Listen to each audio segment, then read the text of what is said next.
Good afternoon. We're here today as Bermuda faces some very serious challenges as it relates to crime. Let me start off by thanking my colleagues for joining me and for the press for being here today. And I want to say to Bermuda, first and foremost, the serious violence, the gang warfare, and the murders that are taking place, our country is affecting our families. The solutions lie within our families. I'm encouraging anyone out there that has information to look deeper than their heart and assist the police with evidence that will help us get to the crux of this serious, serious problem that we're faced with. Families, it's incumbent upon you to ask yourselves some serious questions.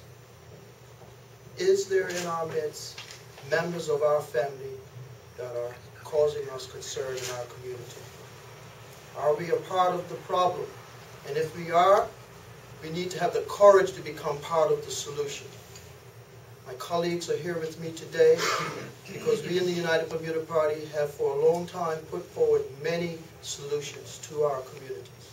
Many of those recommendations have been laughed at, scoffed at, and cast aside, shoved aside for political expedience. It's not good enough in Bermuda anymore.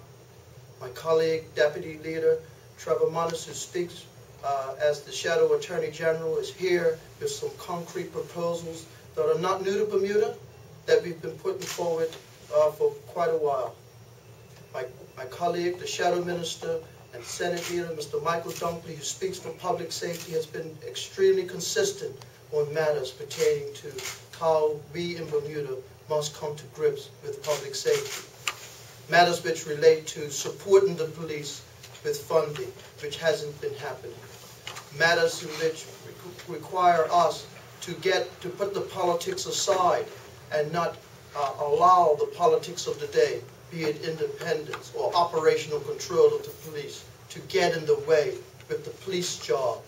Politics has cost us a great deal in this country, and it's time to put it aside. And before I call my colleagues to the podium, let me re-emphasize, as I saw last night on a newscast, a young child who spoke volumes. It's not good enough, Bermuda, for our children not to be safe playing with their parents. And families, is not good enough for us to allow our families to participate in illegal activity, be it guns, be it drugs. It's not good enough, Bermuda. We have to have some courage. We have to step out from outside of our comfort zone. We've got to start doing what's right in this country. This country which was built on some good, sound foundations of values. We've drifted from those values, and it's time we return to them.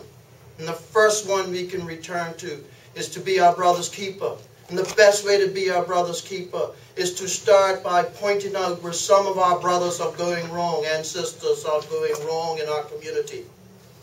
These are serious times. Our economy depends on it. Our children's education depends upon it. We depend upon it. It's time to do the right thing. So I call on my colleagues now to come forward with some real concrete proposals, some of which you've heard before, but need to be taken far more seriously today. Thank you for taking the time. And it's time for us to do the right thing in this country. Thank you, Kim and Trevor, and good afternoon. I do not know of one Bermudian who is not alarmed by the current situation on the island.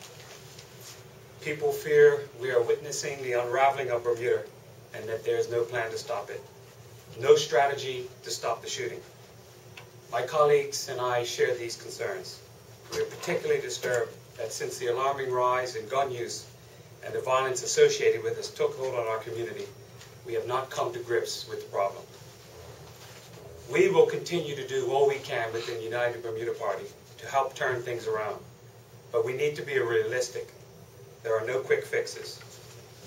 We are in a long-term fight for the survival of Bermuda as we know it. We are fighting for Bermuda as a place to live, as a place to visit, a place to do business, and a place to safely raise your families. And we must be smart in this fight. We must marshal our resources wisely, and we must commit to actions that not only disrupt the gangs and their activity, but give gang members the opportunity to leave that life behind. Ultimately, this must be a community-based campaign that begins with the police. So let me talk specifically to a few areas of concern.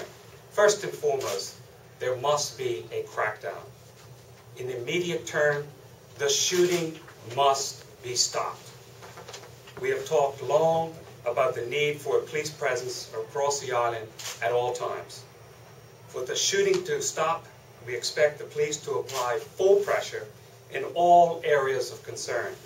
And this means a visible armed presence 24/7, with no tolerance for any law breaking, with a constant watch on gang members and drug dealers. This message must be sent to the gangs. They will not be free to do as they please, that they are being watched, and that they will be arrested for any of their transgressions. To date, we believe the intent is there, but the action has not yet been effective. Some in the community might see this as criticism, but the facts speak for themselves. The shooting has outpaced any existing strategies. And if the police feel that they do not have the tools, the skills, or the manpower to stop this violence, then it is critical that we arm them with whatever is required. Training. We have spoken to police here, we've spoken to police overseas, plus law enforcement specialists engaged in anti-gang programs. And it is clear to us that the Bermuda Police Service needs more highly trained officers to deal with the new violence.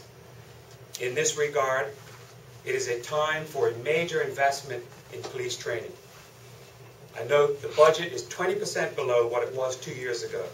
This is unacceptable and must end. We need to equip police with all the skills to take on the gangs proactively and not just reactively.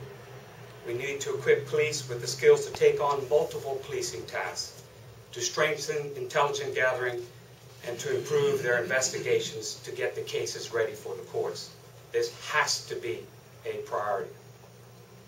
In regards to information technology, if we expect the police to cope with the challenges of gang activity and a community that is unwilling to speak up and help solve crimes, then the police need to be equipped with the best technology available.